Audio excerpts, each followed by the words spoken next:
Hey, the novel I'm sharing today is incredibly exciting. Kate and Lawrence's path to love is fraught with obstacles. First, there's Britta's provocation and the kissing incident. Then there are the conflicts arising from Kate's past and her dual personality. Lawrence has to deal with Kate's coldness and resistance while managing his own deep-seated affection and impulses.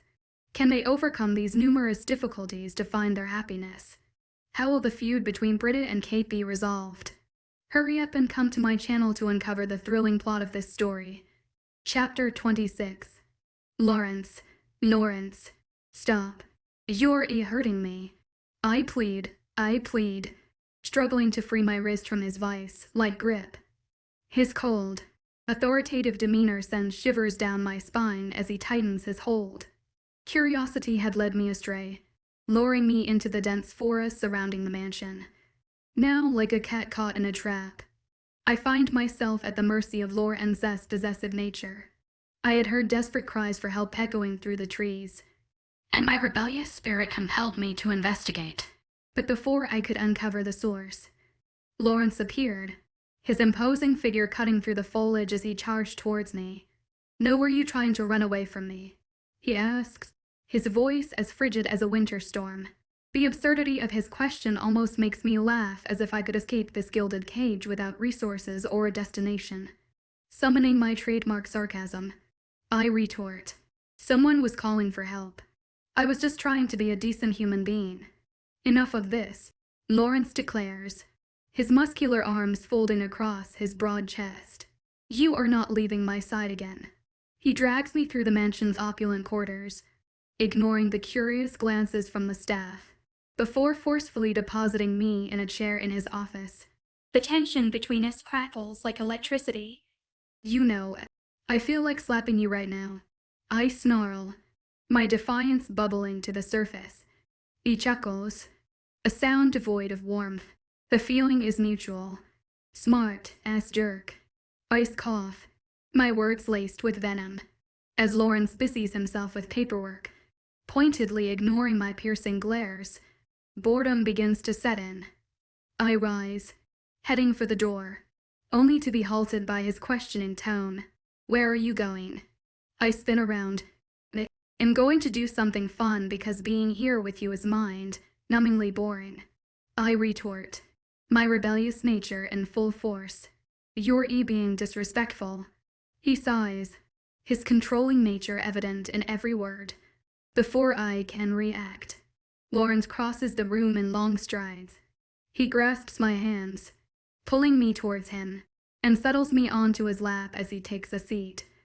The proximity is suffocating, a reminder of the complex power dynamic between us. "Let go," I say. I tried to wriggle out of his lap, but keyword tried. "You better stop doing that before I do something we both would regret," he says huskily. I gulped down, biting my cheek as I felt his erection poking me. He laughed hard, looking at my blushing cheeks. I punch him playfully on his arm to stop him from laughing. "Don't blame me for laughing, you look cute when you blush," he says, grinning. We went on laughing and chatting. Well, actually, he did the laughing, making fun of me while I kept blushing. I was scared I would explode from the hotness of my face. Kate's sweetheart Lillian yelled, hugging me tightly while I sit on the couch with Lawrence in the movie room. "What got this girl yelling so much?" "What going on?" I asked, confused. "We are having a bonfire tonight," she yelled loudly, releasing me from her tight grip. I flinched from her voice. "This girl is planning on making go deaf, yeah, I know. Anderson told me this pack always has when I say, looking at her like she is becoming senseless. This one is different. We get to do our own thing," she says, slowly, making it seem like she was talking to 5 years old. And that, as I say with raised eyebrows. She never stops to amuse me. "You don't seem to get it. Every time we always do boring things like asking Lawrence questions on park stuff, or dancing to a slow, boring song," she says with a dramatic sigh. "But this time we get to do whatever we want, like we get to choose our music, get to talk to anyone and get to know each other," she says, smiling widely. "Anderson, your mate, is a weirdo," I said, glancing up at Anderson, who was talking to Jack. "Tell me about it. What I go through because of love," he says, messaging his forehead. Very funny, Anderson. She says, glaring at him. Anderson gulped down, looking at Lillian, pleading, I was only joking, babe. He says, pulling her closer to him. Can you stop your PDA now, Levi yells, throwing a pillow at them. Shut up, Levi. Lillian says, glaring playfully at him. I watch silently before feeling a tap on my shoulder. Come with me. Lauren says, pulling me up with him. Where are we going to now? I say, whining tiredly. I need to sleep because I feel so stressed out. To my room. Because you look so pale and tired. He says casually, like it was so obvious. You can't get your hands off her just for a few minutes. Jack says with a wink. Keep your dirty thoughts to yourself. Jack. He says, slapping him upside down while Jack groans from the pain. We walked to his room. He carried me because I refused to go with him, saying I preferred sleeping in my room. Immediately I was put on the bed, my eyes closed, lazily welcoming sleep. Sleeping immediately without any thoughts is becoming my natural thing. Kate, come here, Lawrence says with a smile. I walked towards him. I could only see his face because we were covered in darkness. You look beautiful, he says, holding my hands in his before placing a sweet kiss on my lips. Thank you, I say, grinning widely. Getting a compliment from him was a first. I want you to see something, he says, pulling me by my hands. Here, see. He says, point towards a direction, but all I could see was fire everywhere, making me confused. I looked at him, confused. What this? I ask, point at the fire as it increases, getting closer to us. He ignores me, pushing me in the direction of the fire. I screamed as the heat burnt my skin. I walked up, breathing heavily. I looked around the room, not seeing Lawrence anywhere in the room. I run my hand over my face, feeling scared, and did before making my way into the bathroom to wet my face before leaving the room in search of Lawrence. I walked to his office, seeing he was not in his office. Also, where has he gone to? I asked nobody in particular. I decided to see Ma instead, walking into her room to find her talking with Elder Matthias. Her room is beautifully painted gray and decorated with wooden furniture. Kate, dear, what are you doing here? Ma asks, staring at me warily.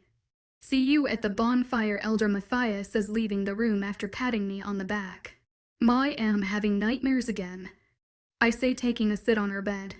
It okay, dear? She holds my hand tightly, assuring me that everything is all right. Is something going on between you and Elder Matthias?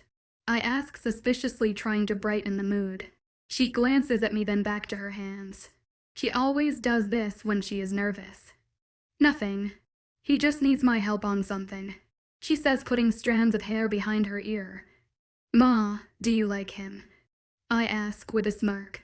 She looks at me in surprise before smiling. Are you trying to set us on a surprise date? She asks suspiciously with a smirk. Yeah, I see he is great for you, I say sincerely. She stares at me for a few minutes, contemplating my words before clearing her throat and looking at someone else but me. Okay. Let's go for the bonfire, I say, getting up to leave, trying to remove the awkward situation. We decided to go outside to where the bonfire is built. The place is well arranged to perfection and better than the Alpha Jane's bonfire arrangement. A beautiful model bonfire was built in the middle of the gathering. I sat on the stone chairs placed around the fire, enjoying the scent of cinnamon and pine tree coming from the fire.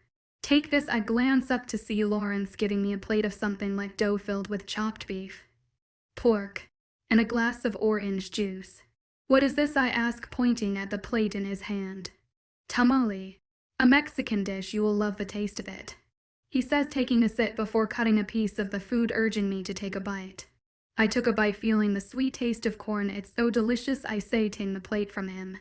Hey, take it easy, he says in amusement. Why don't we play a game, he suggests suddenly.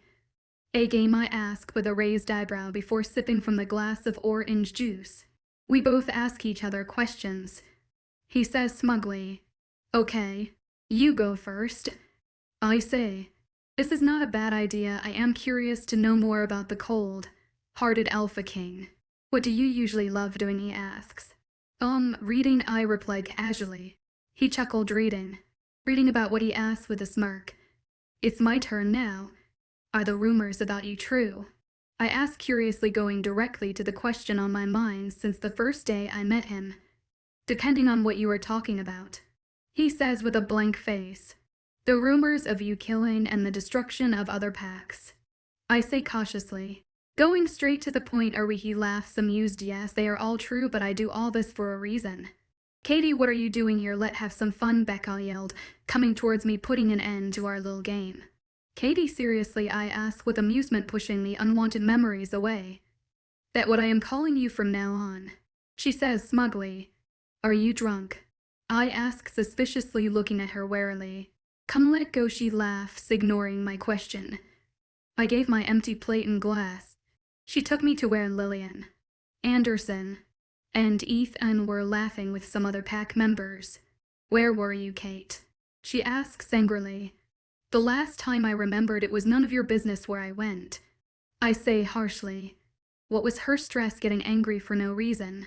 This was one of the reasons I don't keep friends. They act as if they own you. I was looking for you. And you don't get to talk to me like that, she says, growling. I was with Lawrence over there. I say, pointing towards my previous sit close to the fire. Please don't keep a watch on me if you don't want to get on my nerves. I said warningly. You're behaving bitchy, she says, glaring at me. Look, the full moon is out, Becca says, breaking the tension between us. I felt a burning sensation on my skin as the full moon rises. I am going inside, I say, gaining their attention. Why? But the full moon just came out, Becca says with a frown. I can't stand under the full moon, it makes me hot. I say, casually. I bid them goodbye before going into the mansion. Lawrence POV. I walked towards Lillian and Anderson as the full moon came into view. Where is Kate? I asked Lily, unwarily, seeing she was angry with someone or something. She inside, saying the moon makes her feel hot or something, she says, focusing her attention on the rising moon. Anderson let everyone run in groups and keep a watchful eye against any danger. I say, leaving without waiting for his reply. I searched for her in her room, but she wasn't there. Lastly, I checked my room, seeing she crawl up on my bed. I rushed to her side. Are you in pain? I asked, feeling the hotness of her body. She nods her head, saying nothing. I ran into the bathroom, wetting a piece of cloth in cold water before placing it on her forehead, then giving her a glass of water to drink. She gulps the water before giving the glass back to me. I placed her properly on the bed, covering her with blankets before kissing her forehead as she sleeps. Chapter 27. I am currently in the living room going through pictures of Lawrence, Lillian, and Levi with Elisa. Look at this one, Elisa says, showing me a picture of Lawrence when he was just a pup. After training this morning with Ma, Elisa dragged me into her room, saying I want to spend some time with my son's mate. Then she brought these boxes filled with pictures. I looked at the picture of Lawrence as a baby. I couldn't help but smile, looking at the cute smile on his face, showing his dimples. Can I keep this? I ask, pleading. Yes, dear, she says, going through the pictures on the shelf. You know, Lawrence was so gentle and shy when he was a little pup. I could only imagine Lawrence running around cheerfully. Really? I ask, looking through Lawrence's pictures. One of the pictures caught my eyes. It is a picture of him when he was a little pup, not more than 4 years old, grinning widely with chocolate frosting on his mouth and clothes. Yes, he was easygoing. A happy little pup, she says with a dreaming look. But you know, some things could change someone easily, she says with regret in her eyes. What are you trying to say? I ask, confused. What does she mean by what she just said? Nothing, dear. Why don't we do this again? She asks with a smile while putting the pictures back into their boxes. Yeah, I had fun looking through these pictures, I say smugly. She stands up before looking down at me. Could you take this back to my room? She asks, handing the boxes to me. Yeah, sure. I took the boxes from her. I walked out of the room. I sauntered towards her room before I was pulled back into a hard chest. I felt sparks fly everywhere, making me tense. What does he want now, oh moon goddess?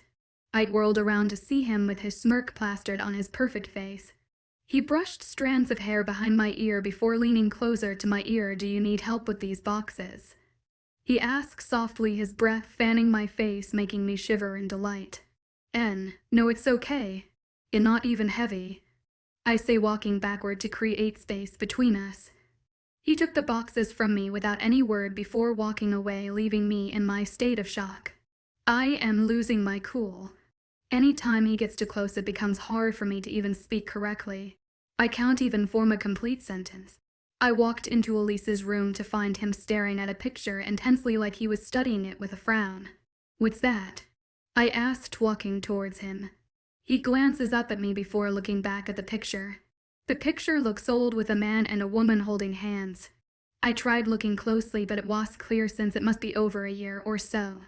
"Those people, who are they?" I asked, staring at him for answers. He glanced up at me before placing the picture into a box. "They are family friends," he says wistfully. I felt they were more than just family friends. Maybe I could ask Elisa later. I tried studying his face, but he was giving a blank expression. Before I could ask more questions, he left the room, leaving me confused. I trudged slowly behind him, trying to gain his attention, but he kept ignoring me. What an asshole. We walked into his office. While he kept talking on his phone, I kept my glaring face on to piss him off more. "You certainly are at the top of the ball curve," I say, smugly glaring at him as he ends his call. "Do me a favor, keep quiet while I do my work," he says without sparing me a glance. "Don't be such a pencil sharpener," I say harshly. "Look here. I had a boring day after Lily unleft me with your mother.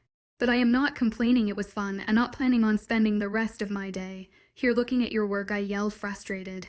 "You can't blame me. He is getting on my nerves with him ignoring me and all. What got him so stressed out?" "Are you done ranting?" he asked with a raised eyebrow, staring at me with amusement. Amusement? Does he find this amusing? I just feel like slapping him so badly you think I'm ranting. "Wait until I get into action," I say angrily. "Okay. What will you like to do?" he asks calmly. "What will I like to do?" "Let's see," I say, placing my index finger on my chin, thinking. "Why don't we watch a movie?" "That sounds good," he says with a nod. After waiting for a few, he arranges a few files. We make our way into the movie room. "What would you like to watch?" he asked, looking through the movies. "A comedy drama will do," I say, sitting on the couch. Lauren sat beside me after putting a movie title unknown to me. We sit in silence and snot focused on the movie play before I suddenly blurt out the first thing on my mind. "What are we?"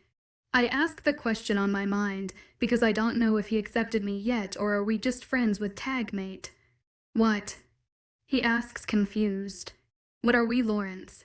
Am I your mate or just a friend?" I ask, staring at him. I wish he accepts me as a mate and not just a friend. "You are both to me. My mate, friend, and my other half," he says sincerely. I looked into his eyes. My heart was beating so fast I felt it will come out. He accepted me. Why wouldn't he accept us when we are so cool?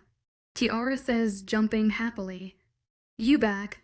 I say, grinning widely in my head. "Yes, bitch, miss me." "Sure did," I replied with a smile. I stared into his eyes. I can't but look at his lips and imagine kissing those pink lips. How it will feel placed on mine. I subconsciously leaned into his touch as he stroked my cheek with one hand, the other brushed a strand of hair from my face. His lips touched mine, sending a wave of electricity in me and sparks flying everywhere. He kissed me gently like my lips were delicate. He sucked, nipped, and nibbled slowly on my lips, making my eyes close, welcoming the sparks. I moaned into the kiss. He tilted his head to the side, slipping his tongue into my mouth. We fight for dominance, which he won. We slowly pulled away, needing air. I was breathing heavily from the kiss. That was wonderful. He just took my first kiss. I blushed from that thought, focusing my gaze on my hands.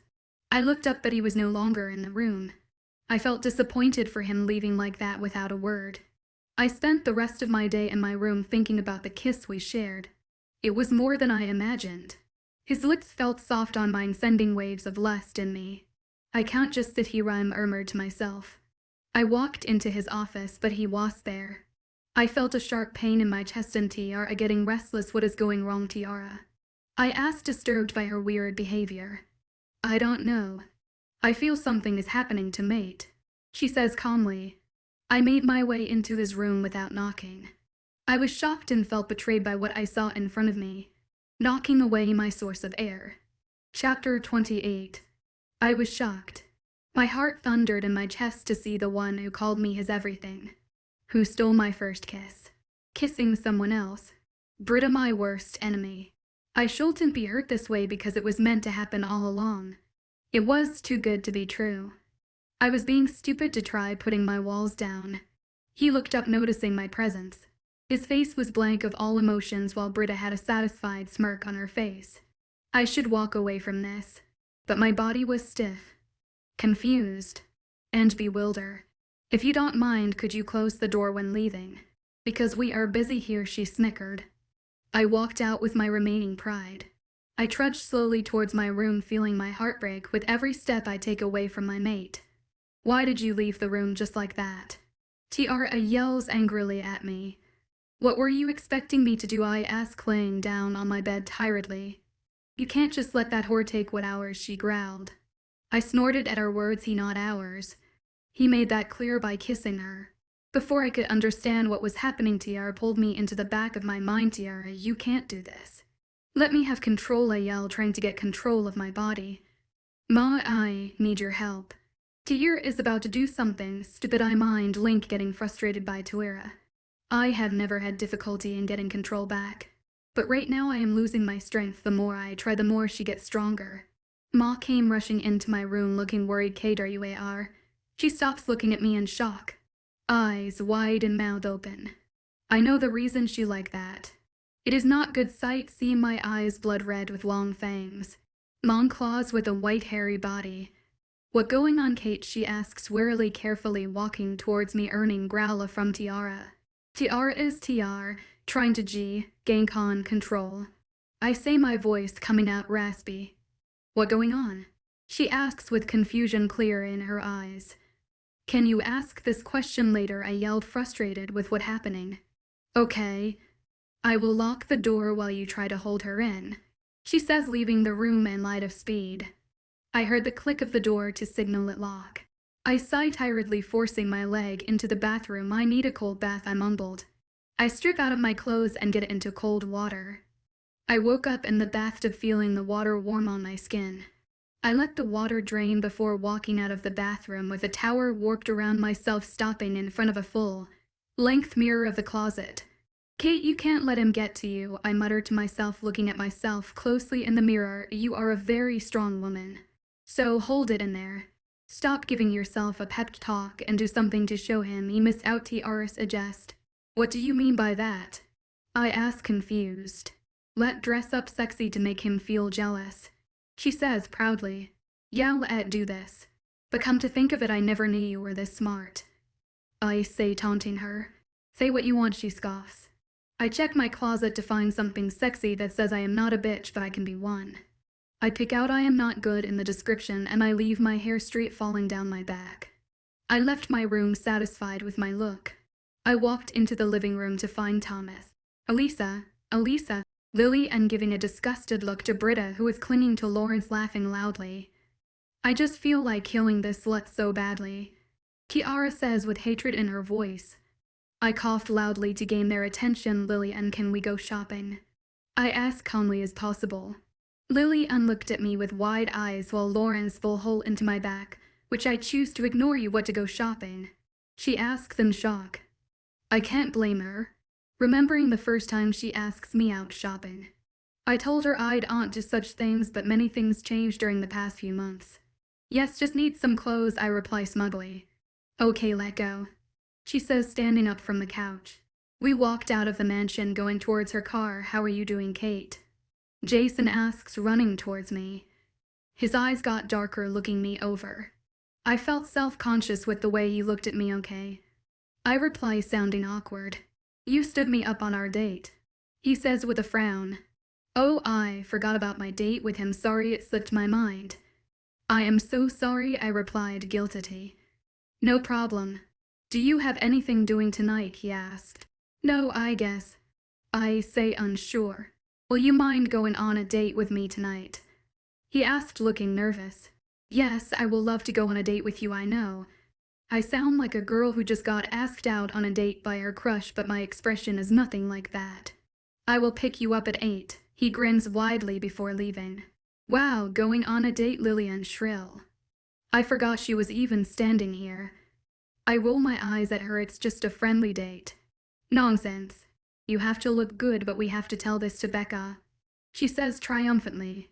We got into the car going to Becca's place. We reached in 30 minutes since her place isn't far from the mansion.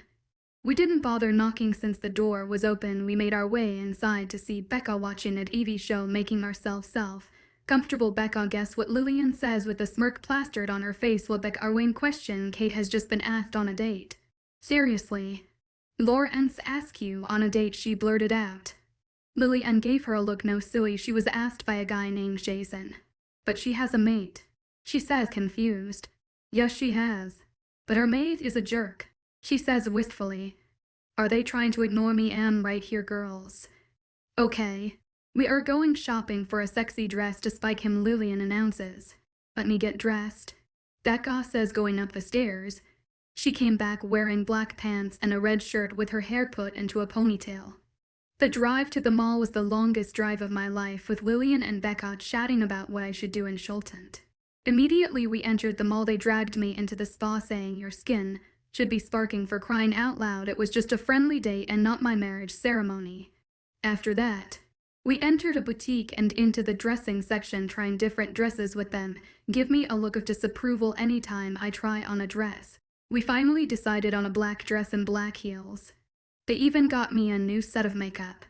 We reached the mansion at 5. My legs are killing me, I grumble, falling on my bed tiredly. "I will do your makeup while Becca will fix your hair," Lillian announces. 3 hours of pulling of hair, applying different things on my face that I lost count of, and putting on these killer heels.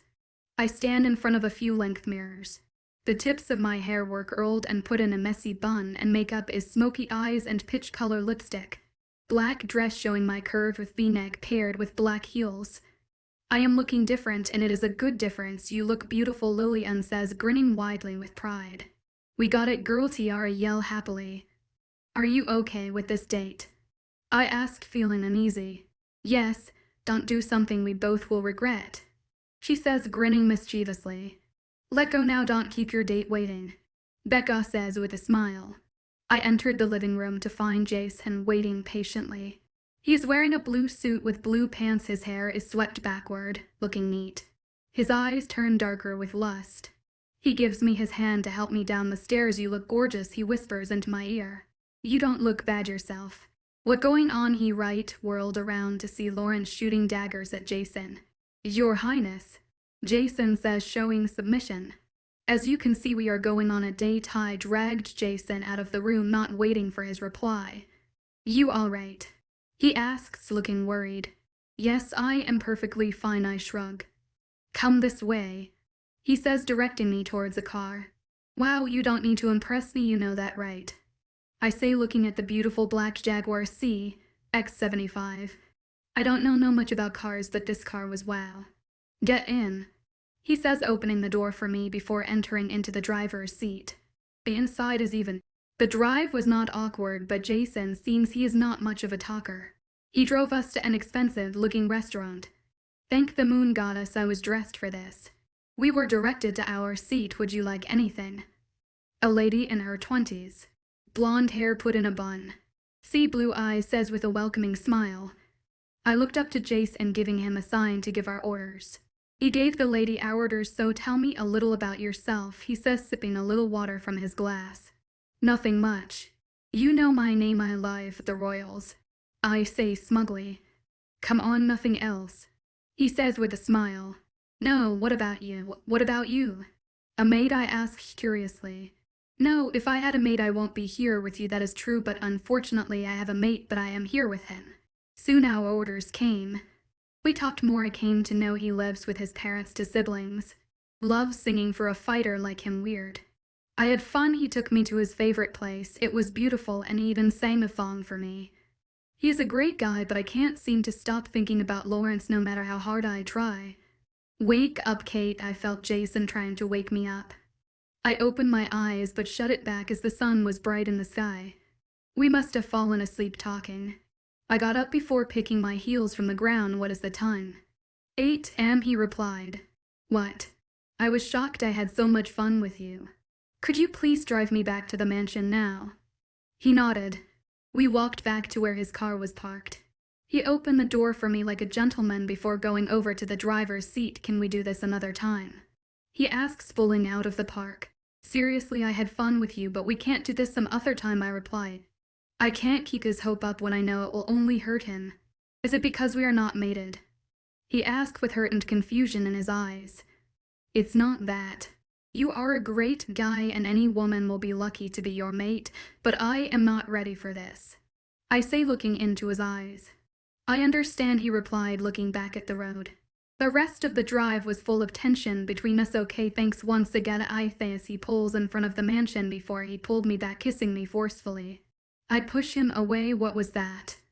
I ask out of breath. I am so sorry, he says, pleading.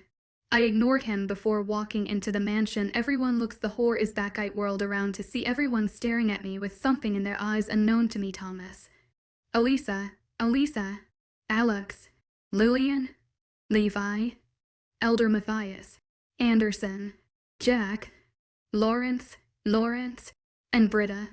How was your date? I hope you enjoy your first time, Britta continued with a smirk. The last time I remembered, I don't tell you any explanation. And if you forget the slut, here is you. I say harshly. She took slow steps towards me. You have to show me respect, you whore, she yelled, slapping me so hard. I was pushed to the back of my mind as Tara took control before I could blink. This is not good. Chapter 2090, our POV. I took control, pulling Kate back. This slut slapped me. I whirled my head to the side before looking back at her straight in the eyes. I snickered loudly. I let you walk over me. Kate keeps letting you do whatever you like, but you cross all lines, and now it's time for your punishment. You should learn how to talk to your future queen, she says proudly. Why don't we'll all see who is best here? I asked calmly, even if I felt like ending her worthless life. You set up a fight, but it was Kate, right? But it was postponed until Kate gets better. Since Kate is better and I am here now, why don't we end what you started? I say mischievously. What do you think, Lawrence? I ask, not actually asking for his permission. I walked towards him in a slow predator pace. Tiara, stop this now, Martyr sternly. Why, Ma, I am just having some fun, I say with a pout. Kate, I cut him off before he could say anything. Tiara, I correct. What going on here? And who is this, Tiara? Lillian asks suddenly. That should be me. I am Tiara. Kate Wolf, I say, grinning widely. Okay, enough of this chit-chat, I say. King Predator steps towards my prey, dragging her forcefully outside the mansion. I push her roughly into the field. Let's play a game, I suggest with a smirk. Since you are a Lycan and I am a werewolf, you get a head start and you can use any weapons or even shift. I put my hair into a ponytail. I ripped the back of my dress, making it the same length as the front. Okay, let's start, I heard Bone, breaking, signaling her shift. A black small size like and jump on me. I grip it by the neck, throwing it backward. She tried attacking with her claws, but I was able to block her attack. She tried again. This time I hold her by the hand, breaking the bones. She screamed in pain. She kept attacking, which I blocked with ease, breaking more bones as we gained more audience. Everyone watching in both amusement and fear. You broke the wrong parts of me. You broke my wings and forget I had claws, I say coldly, flashing my fangs and claws while throwing her across the flood, making her whine. Tiara, listen. To me, you have to stop this, mosh out, trying to get my attention. I ignored her, walking towards Britta, who is bleeding badly and pain. Don't worry about breaking me or making me sad, because you can't break something that already broken and sadden someone who is already sad. I sick her up, swirling her hand backward, then the other grip her neck tightly with my claws, digging into her flesh. Shift now, I growled loudly, making everyone kneel with their heads down in submission from the power of my voice. Expect Lawrence, of course. She shifts back. Breathe your last, I say with a smirk. Tiara, you can't let your pain make you do this. Let her go, please. Ma bleeds once again before I could snap her neck. I lock my eyes with Ma as she pleads for me to let Britta go. What am I doing? Guilt tore my heart, almost knocking me off my feet. Guilt and pain pushed through my heart, making me whimper in pain. I am so sorry, I say, giving Kate control back. Kate POV. Tiara gave me control back, sorry, she says sadly, blocking me out. I looked up to see my claws digging into Britta's neck. Feeling disgusted, I let her go. I look around to see some scared. While others shocked and some both emotions of their countenances, someone take her to the pactor, I say to nobody in particular but to guys him carrying her away. And all of a sudden I felt really tired, like the world has drained me of everything that I had. Kate, are you okay? Ma asked, crushing towards me. I ignored her, walking towards the mansion, feeling my demons clawing at my heart, hungry, tasting for any murderous emotion. Lauren's POV. I was really surprised to see Kate do only what I know I could do. She walked into the mansion looking embarrassed and weak, her eyes filled with regret and an emotion unknown to me. Lawrence, I need to speak with you, Alex says wearily. I watch Kate, I worry, as she walks out of my view before focusing my attention on Alex. Okay, I led her into my office after dismissing everyone and reassuring everything was okay. What do you want to speak to me about? I asked with a raised eyebrow. She remained silent for a few minutes before speaking. Kate, as a lichen, she blurted out. What? But you said she hasn't shifted yet. I asked, confused. She shifted at 13 years and kept it a secret for fear of discrimination. But she doesn't know she a lichen yet. She says, looking everywhere but me. Why keep it from her and also lie to me and everyone? I asked because I find no reasoning hiding it from her. I was just 13 when I shifted also. If for her good, and I kept it from you because it's her story to tell, not mine. She explains she needs your help. My help? This woman is so confusing. What I really need now is to see and speak with Kate about everything happening with her. Me and this bond. I don't know what made me do such things. It hurts me to see her in pain, but I can't seem to know how to stop it. She got such a good heart. She really does.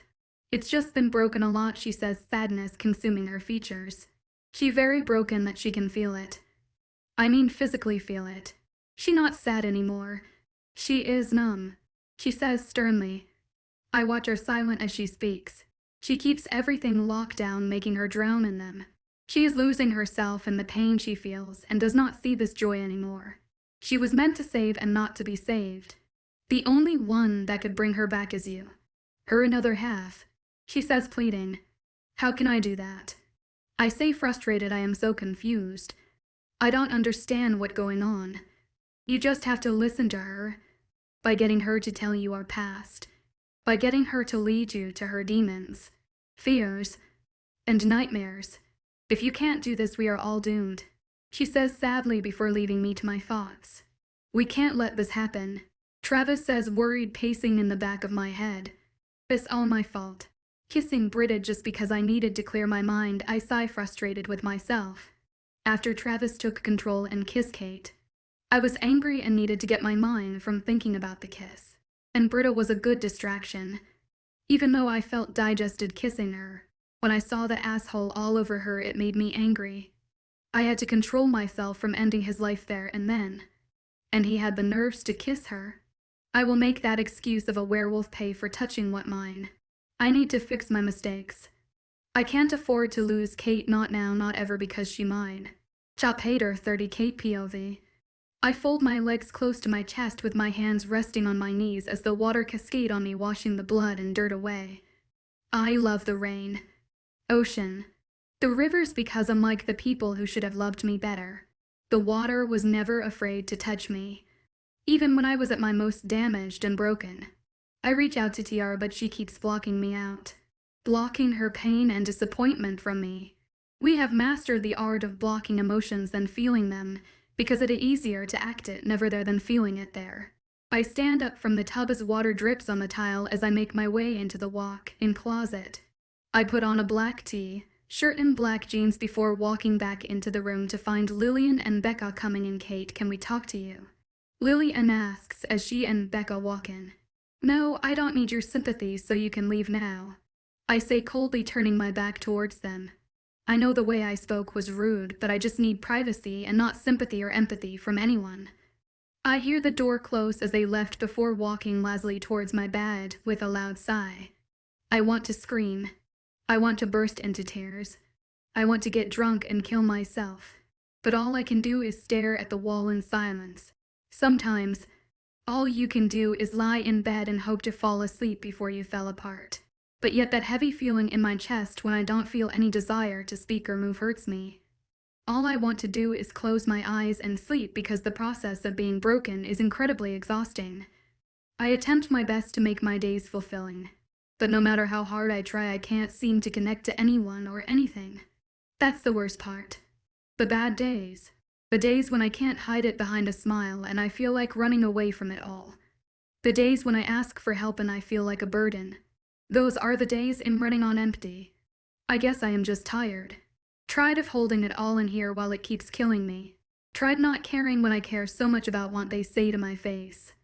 Tired of being bitched about by those who know nothing or what I go through, what I feel. Tired of being ignored when all I need is someone to tell me it will all go away. Tired of feeling unloved by those who meant to love me. Tired of pretending to be happy. That everything is okay when everything is falling apart and I am failing with no one to hold me. When all I want to do is cry. It is like I am ungrateful to Ma for her care. But it only little she can do. I still feel empty, something is missing and pulling me into despair. I am not yet complete. The door opened to reveal Lawrence. I got up from the bed, immediately walked towards him. Get out now, I yell, frustrated because he has no right to act like he cares when he doesn't. Or maybe he's here to punish me for beating up his pack member. So let's ignore each other. Try to pretend the other person doesn't exist. But deep down, we know it was supposed to end like this. He says, walking towards me, stopping in front of me while staring into my soul. I break eye contact with him, looking everywhere but him. How is it supposed to end? Tell me, because I don't know. Or is it supposed to end after you break me, leaving me with nothing? Not even the broken pieces, I say, tired of this, while fighting the tears in.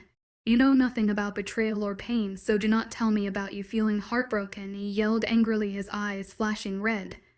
I gained courage, looking at his anger evident in my eyes as my claws came out. What would I know about pain and being stabbed in the back by the ones you loved and wish you can be loved back? I take a deep breath, claiming my... Let me tell you what I know. I know that I have lost 1,000 battles to nightly demons, experienced 100 heartbreaks, and faced constant disappointment. I have fallen more times than I care to remember and had to build walls to avoid people stepping on me. I was left to fend for myself. I learned that all of life is just to learn how to act on. Like a phoenix, I have raised from ashes. Pain has made me the person I am today, and you know nothing about me, I yell, frustrated. His eyes soften, looking at me in shock and understanding. You are different, he says softly. I'm sorry if I seem different to you, if it feels like I'm not the same person anymore, but the truth is I'm not living with pain changes you. I say, closing my eyes, taking a deep breath to block my emotions from showing. It's not the future that scares you, but repeating the past that makes you anxious, he says, stroking my cheek lovingly. I push his hand away. It hurts that I can't be what everyone wants or what you want or need. And it hurts that I can't be what I want, what I need, because I'm not enough. I won't ever be enough. And I will never even be close to enough. And it hurts. It hurts. It hurts so damn bad, I say, tears glistening in my eyes, falling freely. I raised my hands to wipe them off before I could. He held my hand, stopping me. Cry as hard as you can and want to. But make sure when you stop crying, you never cry for the same reason, he says softly with understanding. I hug him tightly, crying, all the tears bottled up. I cry for the first time, breaking my promise of never crying. I let him see my most vulnerable state. I'm tired of fighting. For once, I want to fight for. I say, still hugging him. You need to rest now. I will be the one to fight your demons, to set you free, break down the wall you built, pick and fix your broken heart, and to complete you, he says with so much sincerity, making a promise. I release him from the hug. My mind refuses to believe in when my heart wants me to believe his words. I wipe away my tears. It'll be okay. Just not today, so please leave me alone. Your heart will fix itself. It's your mind you need to worry about. Your mind where you locked the memories. Your mind where you've kept pieces, the ones that hurt you, that still cut through you like shards of glass. Your mind will keep you up at night, make you cry, destroy you over and over again. You need to convince your mind that it has to let go, because your heart already knows how to heal, he says, kissing me on my forehead before leaving.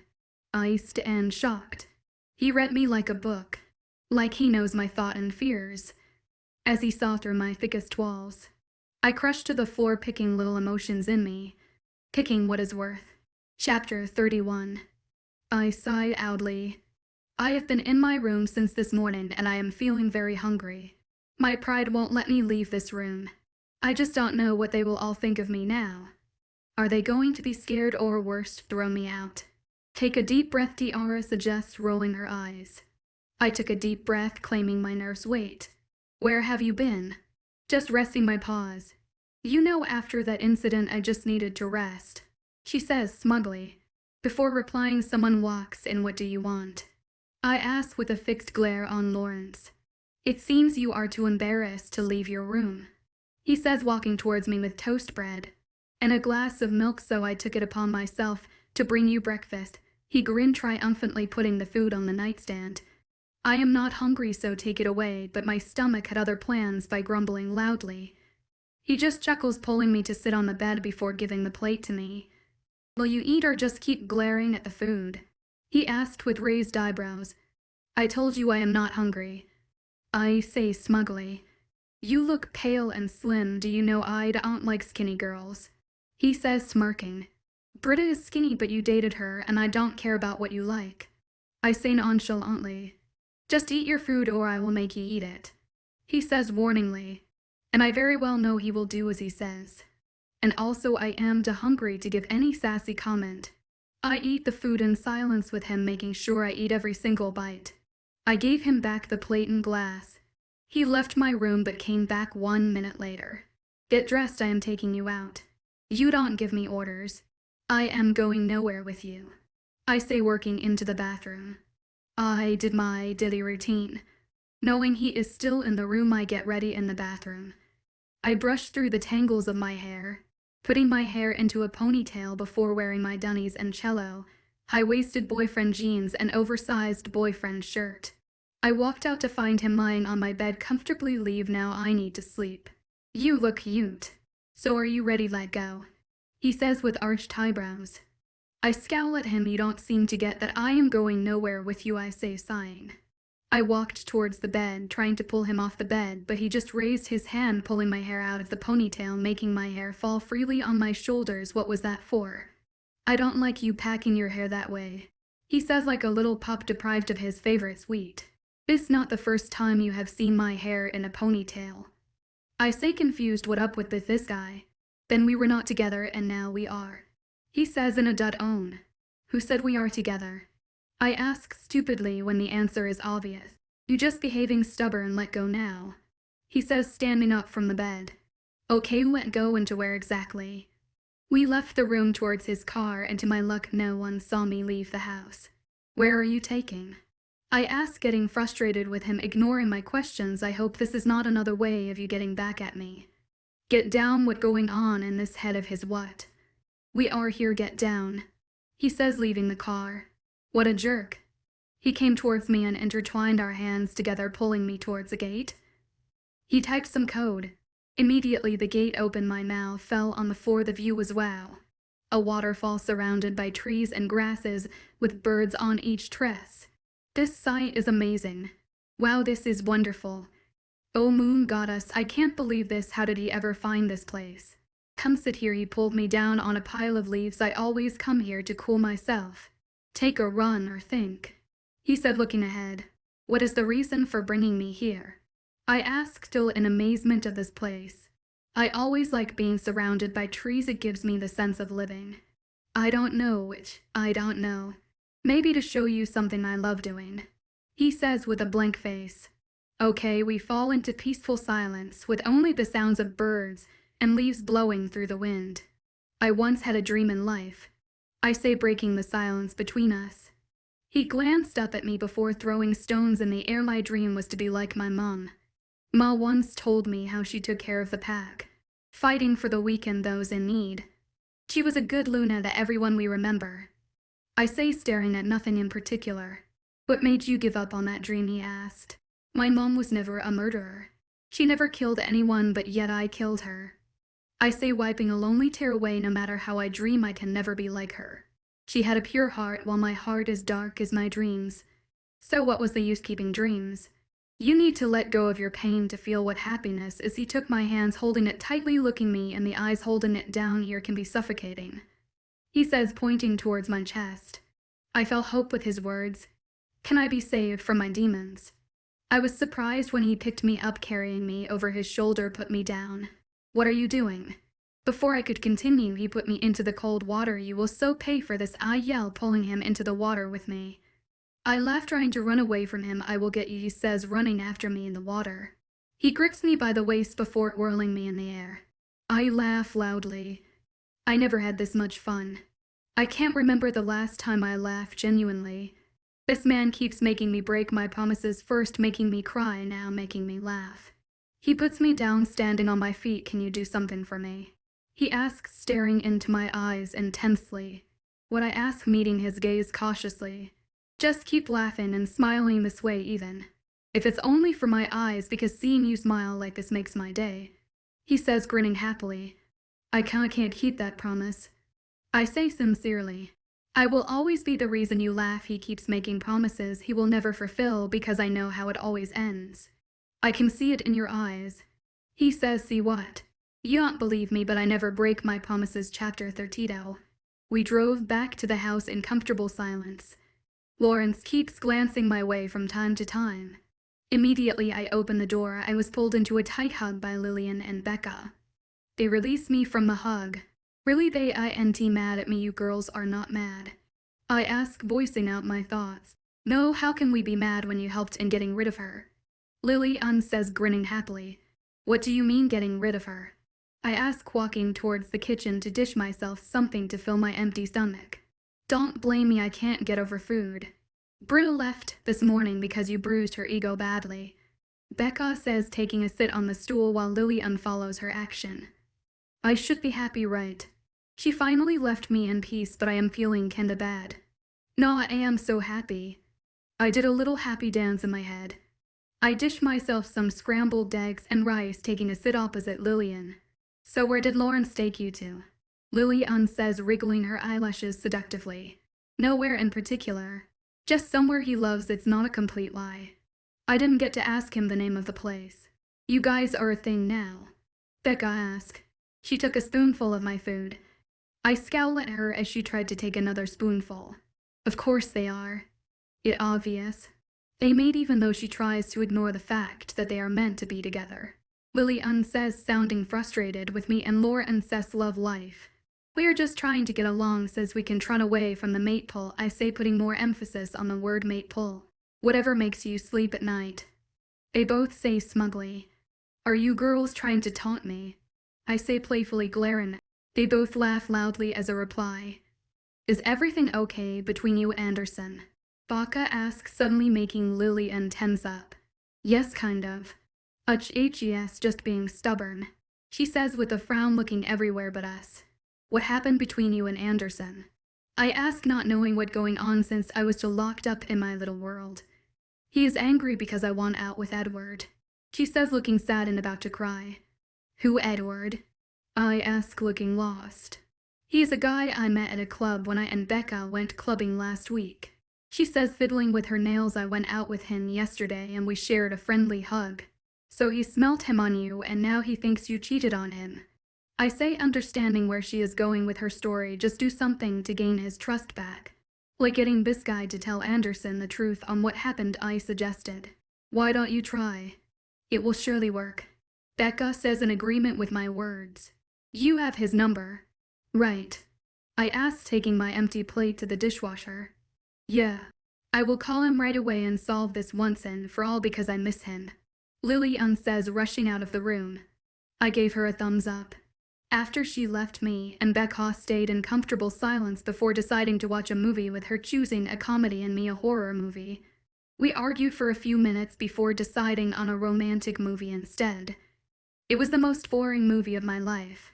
I was holding my anger and because I felt like putting off the TV, but Becca seems to get laughing and behaving like a sick puppy. Okay, enough of this. I say, putting off the TV. What was that for? She asks with raised eyebrows. Before I could reply, Levi entered, grinning widely, sitting on the couch with Becca. What got you in a good mood? She asked, giving him a look. Nothing. he says, laughing lightly. Now I am curious. Come on, tells us, she urges. I took a sit on the armchair, staring at him in amusement for me to know and for you to found out, he says, smirking. He just asks his crush out on a date. Anderson says, walking towards us with his hands wrapped protectively on Lily and Ness' waist. I guess they are over their argument. Becca smiles at Lily and shut up, Anderson, Levi retorted. What is it then? I ask, feeling uneasy, like this surprise is not something I would like. As I said it for me to know and for you found out. He says, leaving the room. I felt disturbed. Something is about to happen. Something that is disturbing. I push that feeling back. It must be something not even worth this headache. So you finally figured out she was telling the truth after all, I ask in amusement. I can never get mad at her for a long time. He says, placing a kiss on her forehead with so much adoration. Where are Lawrence and Jack, by the way? I haven't seen Lawrence since we got home. Lawrence doing some pack work with Elder Matthias and Thomas while Jack is training the warriors. He says nonchalantly. I nod my head as a reply.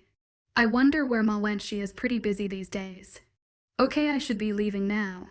Becca says, getting up from the couch. Let go then. I will see you off. Lily says, tagging me along. We walk in silence for a few minutes, feeling the wind blow around us. When will you be leaving to see Ethan? Ness curiously, breaking the silence between us. Maybe next week. We were supposed to go this week, but since he is busy we postponed it. She says, you know I am nervous. She says truthfully, you are going to see someone you know nothing about, I say before Lily cut me off. Is that supposed to help her? Lily asks, not impressed. You didn't let me finish. I was trying to say it normal for her to be nervous because immediately they set their eyes on her. It will be love at first sight. I say smugly. Lily gave me a look of, are you serious right now? What she is saying is just be yourself and then they will come to love you. Thanks. You girls are the best. She says, laughing loudly. Okay. We should be going back now. Lily says, waving Becca goodbye. We walk to the mansion to hear laughter and shouting coming from inside. What is the occasion? What's going on? Lily asks, seeing everyone laughing happily and Ma have panic in her eyes, while Lawrence has an irritated look. She is here. Levi says, running towards the door, yelling happily. A girl with gray eyes and black hair falling freely on her shoulders with a sky blue dress reaching just above her knees. She smiled widely, looking like a runway model. She looked towards my direction, grinning widely before walking towards me. Hey Bestie, what are you doing here? She says, hugging me tightly.